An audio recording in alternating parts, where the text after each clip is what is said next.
jaajëfal leen ci li ngeen di nekk au rendez-vous seen émission Me Loger ni ñu koy defee dimanche bu ñot ñuy waxtaanee wàllum dëkkuwaay nag tey suñu numéro bi mu nekk numéro ba spécial ndax dañu fekk di les véritables acteurs du secteur BTP ànd ak ñoom ci seen panel bi nga xam ne moom la ñuy wootoon bu ñu waxee panel bi nag ñoom dañu initier lu am solo mu di les mardis donc du secteur BTP. Désormais la ñu koy def moo xam ñaari par quinzaine la wala mensuel la ñu koy def mais en tout cas seen premier numéro bi defal nañ ko ñu teewee ko mu nekkoon ci teewaayug les véritables acteurs mooy fédération bi ëmb ñi di yëngu ci wàllum BTP ci teewaayug également le directeur bi ñu dénk wàllum construction Moussa Tine en tout cas waxtaan nañu becc nañu li nga xam ne moom mooy seen jàmbat tontu nañu leen logements sociaux yi en tout cas ñoom difficultés yi nga xam ne ñu ngi koy dund jot nañ ko waxtaanee ci panel bi dama leen di ñamal dans un premier temps extrait bi nga xam ne moo ñeel discours ki nga xam ne moom mooy Oumar Ndir président bu syndicat bi nga xam ne moo am ñi yëngu secteur BTP mais également fédération bi ndax ci casquette boobu la waxee discours bi la ñuy teewlu daal di ñëwaat.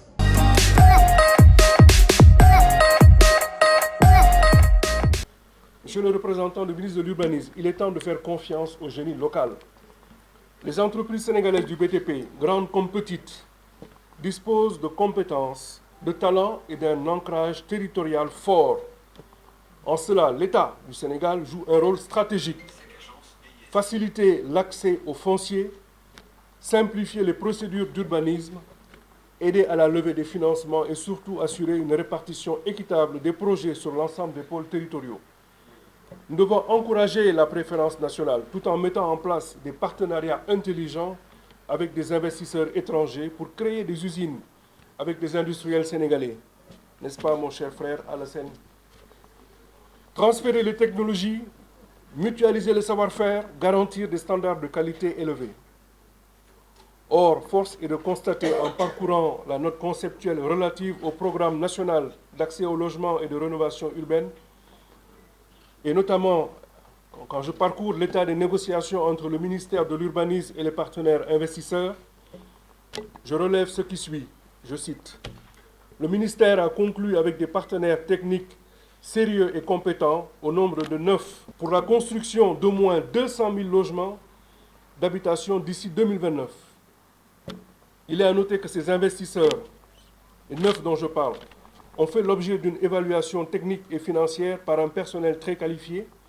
Ils ont tous, en ce qui les concerne, signé des engagements de non-utilisation de fonds ayant des origines délictueuses ou criminelles au sens de la réglementation relative à la lutte contre le blanchiment de capitaux et au financement du terrorisme. Ils participeront également à l'implantation de 4 unités industrielles sur le territoire national. Fin de citation. Plus loin, dans le même document, il est fait état de voyages en Turquie et en Chine ayant permis de rencontrer des partenaires, des promoteurs et des industriels chinois et turcs.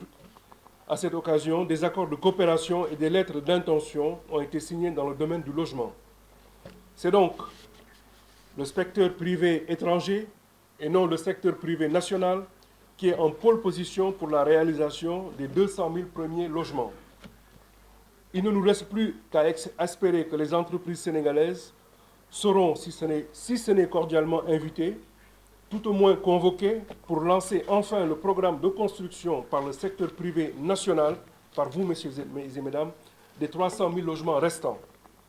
Monsieur le représentant du ministre de l'Urbanisme, permettez-moi de partager mon scepticisme quant au degré de patriotisme dont ces entreprises étrangères pourraient faire preuve. Ces entreprises étrangères ne sauraient en aucun cas mouiller le maillot pour le Sénégal autant que les entreprises sénégalaises. Dans un passé récent, il y a 2 ou 3 ans, des entreprises étrangères de tout horizon se sont succédées, pour ne pas dire bousculées,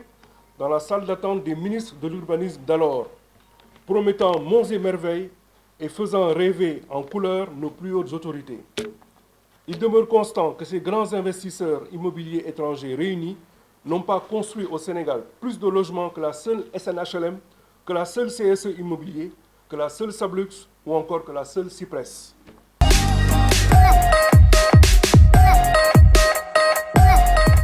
voilà lii discours bi la c'est en français naturellement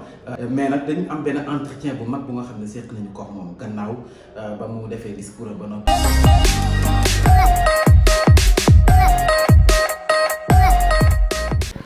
voilà ñu leen di nuyu di leen jaajëfal si ni ngeen di nekk au rendez-vous seen émission Me Loger tey jii nag ñu am benn numéro bu spécial ñu jagleel ko syndicat professionnel des entrepreneurs de bâtiments et des travaux publics du Sénégal alors ma fas yéene toog c'est ko waxtaan ak ki nga xam ne moom mooy président bi Omar Ndir maa ngi lay nuyu. jërëjëf maa ngi lay fay ma bëgg a préciser ne dama fi toogal syndicat professionnel des entrepreneurs du BTP du Sénégal mais également SNBTP. bu président Kader Ndiaye ndax umpul kenn ne dañoo fas yéene def réunification boole suñu ñaari syndicats yi ñu nekk benn ci cadre rapprochement diggante CNP ak NES. donc tey jii nii mën naa wax ne su may jël kàddu secteur privé national lu BTP bi yëpp lay waxal. alors tey ngeen organiser lu am solo benn panel bu nga xam ne waxtaan la seen diggante yéen mën naa ne wax ak ñooñ nguur lan moo tax ngeen am initiative. waaw dañoo dem ba xalaat ne ñun waa secteur u BTP dañoo xaw nekk ci lu ñuy wax un peu le culte de secret sutura maanaam suñuy activité li ci ëpp activité la boo xam ne naam ñëpp dinañ ko gis waaye lu ñu faral di communiquer looloo tax ñu ne dañoo war a fexe ba régulièrement ñuy dase pour di waxtaan suñu biir mais également di waxtaan ak ay kilifa yoo xam ne dañoo nekk li ñuy wax partie prenante maanaam ñoo xam ne suñuy activité ak seeni bos dafa jaxasoo su ko defee dinañ mën a waxtaanee ay points yoo xam ne ñoo ko bokk leeral ay mbir yoo xam ne dafay am ay yu ci xaw a lëndëm nekk na moment yoo xam ne dafay nekk moment de discussion d'échange également de plaidoyer parce que loolu am na solo njëkkoon nañ def plaidoyer ak ministre des infrastructures Yankhoba Diémé tey ñoo ngi recevoir ministère ministre Moussa Bala Fofana en la personne de son DG de la construction donc lu normal la ci ñun à partir d'aujourd'hui décidé nañu ne tous les 2 mois tase ak yenn acteurs yi mën a nekk tey ay directeurs nationaux mën a nekk ay directeurs de banque mën a nekk aussi ay cadre administration yu mag mel ni directeur des impôts wala directeur des douanes Ageroute et cetera donc c'est une initiative boo xam ne dañ ko jël pour mën a waxtaane lépp loo xam ne dafay defar suñu secteur mais également defar suñu réew muy Sénégal. mu nekk benn secteur bu nga xam ne jamono ji mi ngi souffrir parce que si biir wax ji doon na lu ci gën a fës ndax bëri na ci ay entreprises yu nga xam ne bu ñu waxul tëj nañu it mënatuñu dem. absolument am nañoo ay jafe-jafe yi bëri nañu bi ci njëkk mooy li ñuy wax la dette def naa ba dette bi war na àgg 400 milliards ba dépassé ko. suñu président de la république am na effort boo xam ne annoncé na ko effort 62 milliards yoo xam ne fay nañ ko secteur du BTP bi ñu ngi koy rafetlu waaye ñu ngi ñaan aussi autorités yi ñu yokk seen loxo tuuti parce que actuellement entreprise u BTP wu Sénégal yi dañoo nekk ci ay jafe-jafe yu tar bu ñu sañoon injection trésorerie boobu daf ñuy may ñu mën a soulager suñu personnel yi suñu employés yi soulager également suñu fournisseurs yi ak suñu banques yi ndax banques yi umpul kenn ne diggante secteur BTP ak banques yi dafa xat bu ñu musiba dalee mën na am répercussion ci secteur bancaire loolu tax ñu bëggoon état dugal ci loxoom wàññi aussi pression fiscale bi faciliter également reprise ci yenn chantier yi ndax loolu aussi dafay fluidifier mesures yooyu ñu jëloon dañ ko jël peut-être pour de bonnes raisons mais dafa am jeexital bu xaw metti ci secteur du BTP bi loolu tax nag ñuy sàkku état bi mu wàññi tuuti pression boobu. bi ñuy wax difficulté concrètement lan lay doon parce que tey jii est-ce que mën nañ jàpp ne am na ay entreprises yu nga xam ne tëj nañu ñenn ñi dem nañ sous région bi ay liggéeykat yu nekkoon ci secteur bi tey ñu si bëri ñu ngi ñuy xamal ne jël nañu gaal gi. difficulté yi wax naa la ko sànq dafa commencé ak jamono Covid. mu continuer ak crise Ukraine bi ak tension politique yi amoon Sénégal loolu yëpp dafa affaiblir économie Sénégal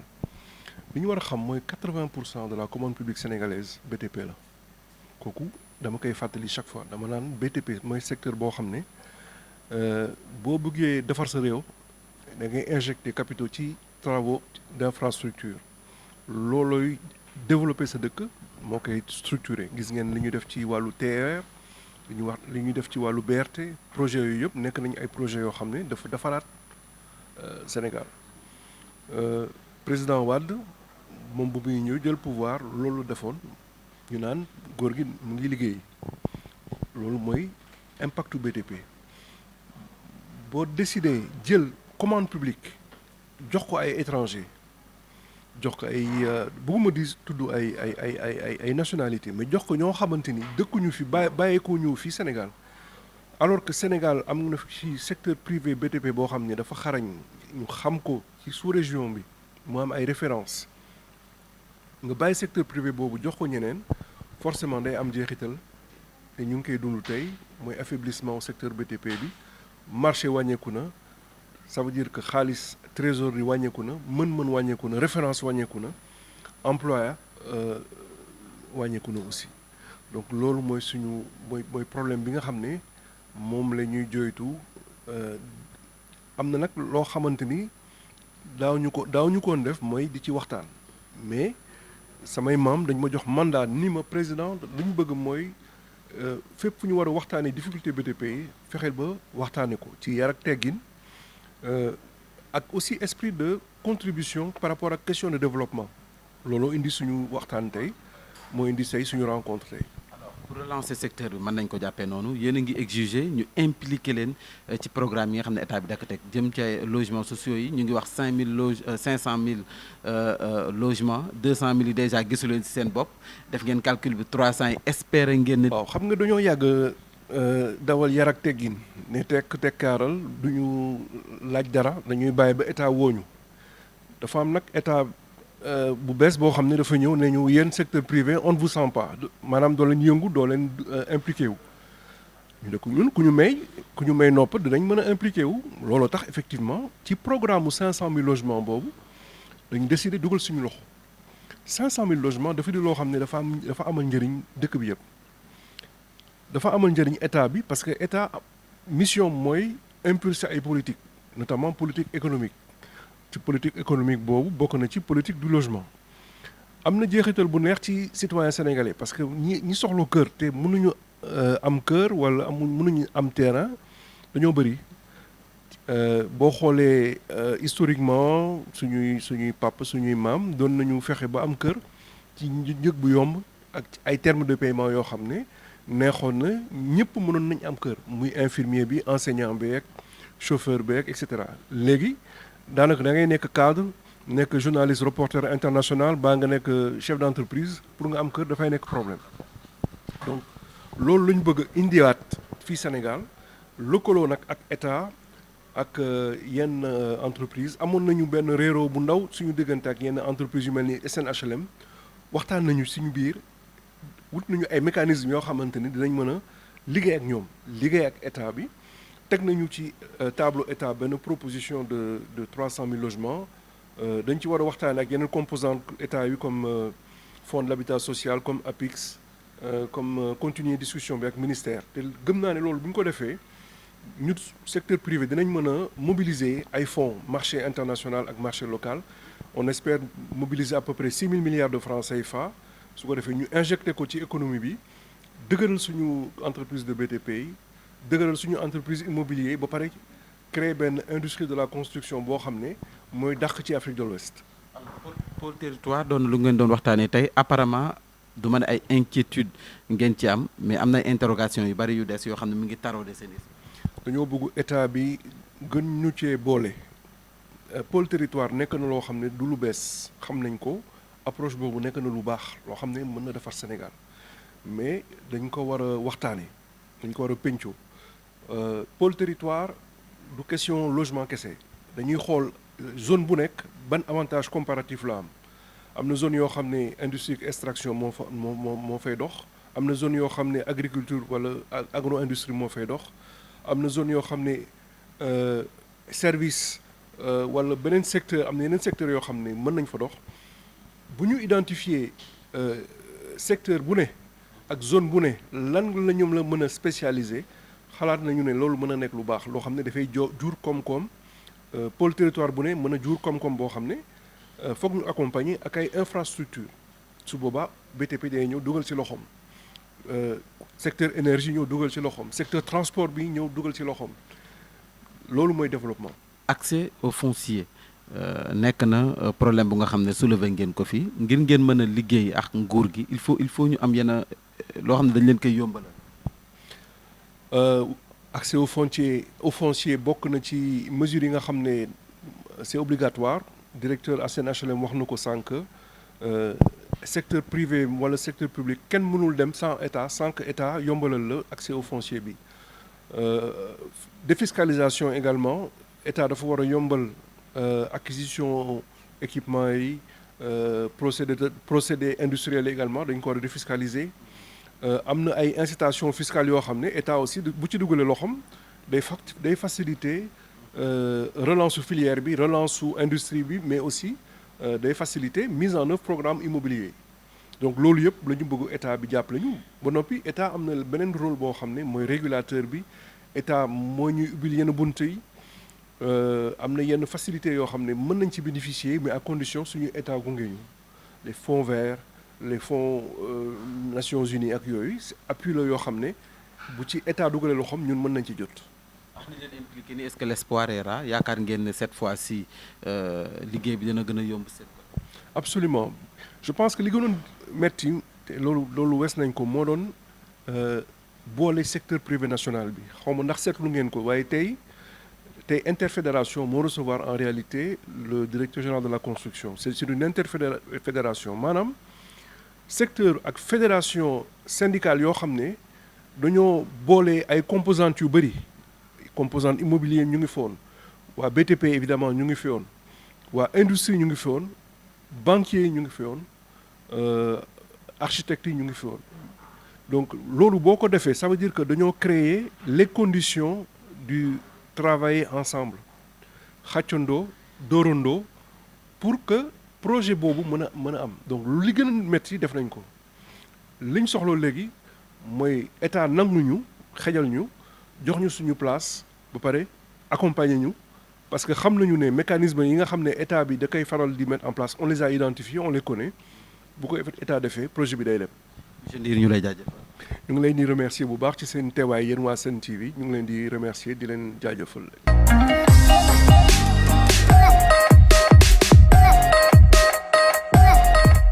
ni ngeen ko gisee Oumar Ndir la moom moo jiite syndicat bi mais également fédération bi ci casquette boobu la doon waxee su ma waxee syndicat bi mooy ñi yëngu ci secteur bu BTP ak lépp lu mu ci manti doon naa tam nga nekk ci secteur bi li mu wax dégg ngeen ko dañuy déglu cette fois-ci ki nga xam ne moom mooy Moussa Tine directeur de la construction ndax moom ci boppam sekk nañu waxtaan tontu na ñi nga xam ne ñoom ñoo nekk ci secteur bi ñu daal di ñëwaat.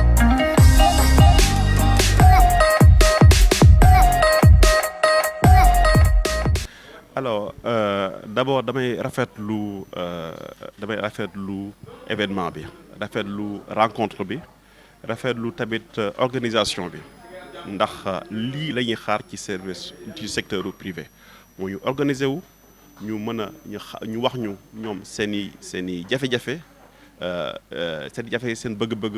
ñu mën koo xam taxaw ci donc avant tout dama koy rafetlu et vraiment félicitations ci loolu donc man ñëw naa pour représenter le ministre parce que képp ku ne xam na ministre bi itte bi muy jox sur l'éco-construction l'écosystème de la construction dafa am solo mënuñoo ñëw réussir ñun lu toll ni le Penal Rue mu nekk programme bu mag a te organiser wuñ le secteur de la construction le secteur de l'immobilier ak le secteur du BTP donc ñëw toog ak ñoom waxtaan ak ñoom sottante xalaat ñu xam ñoom seen i mbëbët ak seen jafe-jafe day nekk dafa nekk clé boo xamante ni dinañu mën a permettre lépp loo xamante nii dañ ko nar a jafonte dinañ ko mën a saafara ci lu mu gën a teele te ñoom ñu organiser wu xam ne fi nekk nii état bi di leen jox leen cër bu mag léegi nag état bi lii lu war def ci wàllu organisation wala planification wala wàllu stratégie miñ ci sori na ci lool léegi nag secteur privé bi dañoo war a nekk benn ñëw accompagner état bi ci projet yëpp yi muy taxawal ci wàllu construction rawatina le Penal Rue sori nañ ci ñu ngi ci ay concertation waaye ñoom seen solution dafa nekk solution bu xamante ni solution bu am solo lay doon te parce que dañoo compter ci secteur privé bu Sénégal pour que ñu ñu tabax sunu réew te sunu réew ñu ñoo ko tabaxal sunu bopp yaakaaruñu ko ci étranger yi yaakaaruñu ko ci feneen ci dañ ko yaakaar ba mooy secteur bu construction boo xamante ni c'est structuré ak benn écosystème de la construction bu solide ñu mën a am ay accompagnement au niveau des banques ñu mën a dimbali Sénégalais yi mën a am ci ay kër yoo xamante ni c'est des kër de qualité c'est des kër yoo xamante ni c'est bien conçu et te ñu mën cee def à la hauteur de la situation parce que Sénégalais yi am nañ ay jafe-jafe ci wàllu location te lenn rek moom moo ko mën a saafara mooy que sunu ci wàllu construction ñu def ko lu moo gën a gaawee ñu def ko lu ma xamante ne day mën accessible loolu moo nekk suñu taxawaay saa yu ne te yaakaar nañ ne bu fekkee ne diggante bi ratax na entre secteur bu privé bi ak état bi li muy def yaakaar naa ne ci lu gaaw mën nañu am ay résultats yu am solo. maa ngi dalal seen xel monsieur le directeur ci 500000 logements yi 200000 yi ñoom déjà ñu ngi doon jàppante gi ñu seen bopp yow li nga leen tontu moo di ay offres yu concrètes boo leen ko tegee ci table yi ñu waxtaanee. waaw loolu la en fait il faut pas que ñuy nekk ci dugg naan 200000 300000 l'essentiel mooy que ñëpp xam nañ ne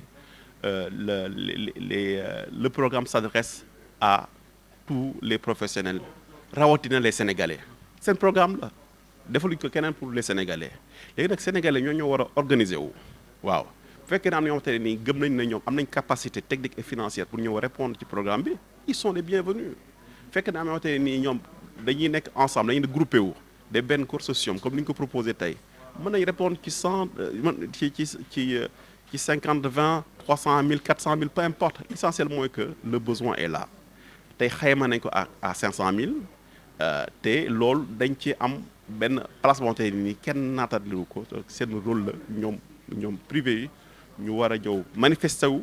ñëw entrer en contact avec le ministère entrer en contact ñëw contribuer ci wàllu programme des 100000 logements seen programme la dañ cee war a jàpp seen fukki loxo ndax bu réussir ñoom la réussir ci wàllu chantier ci wàllu construction ci wàllu jënd ak jaay ci wàllu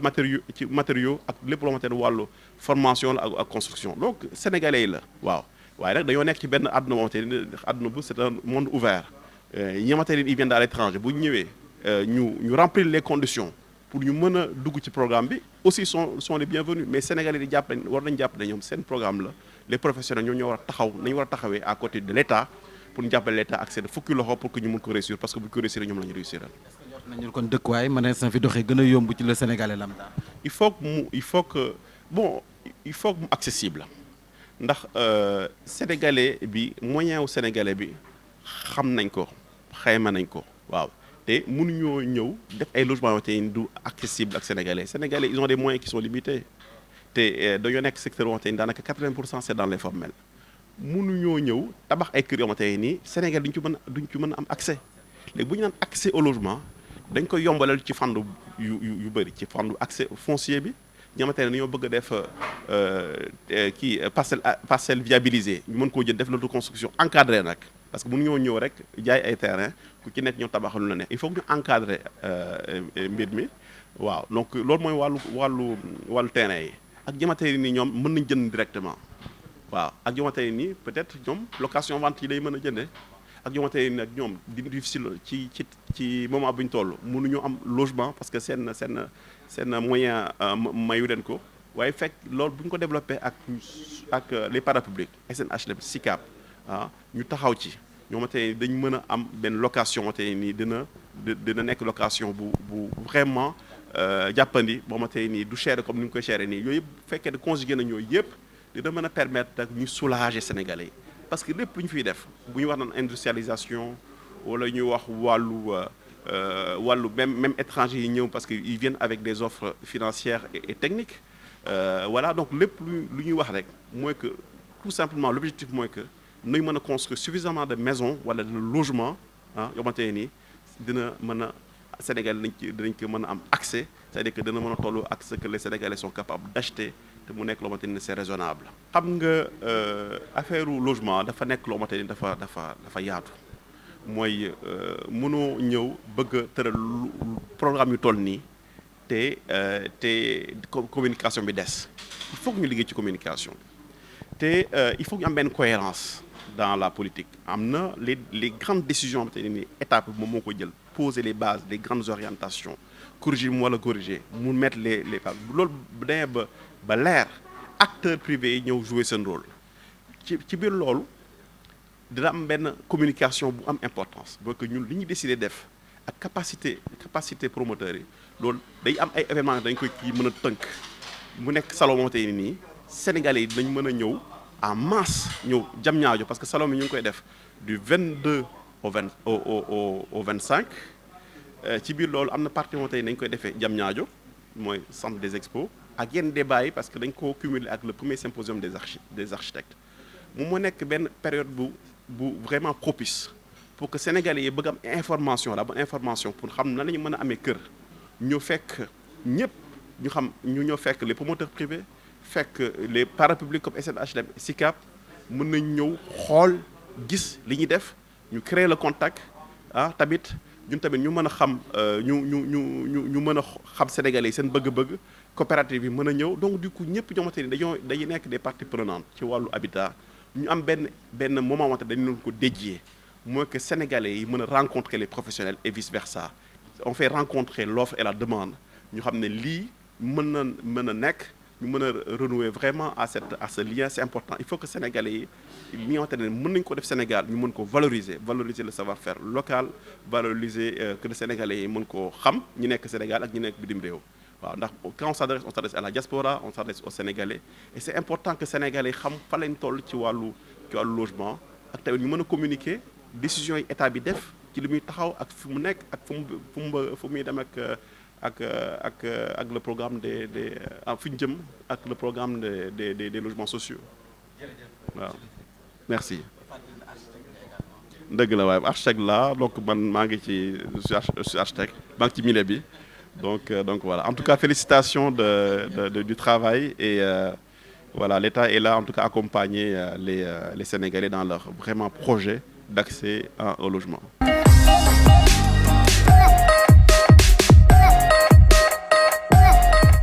voilà mu nekkoon panel bu am solo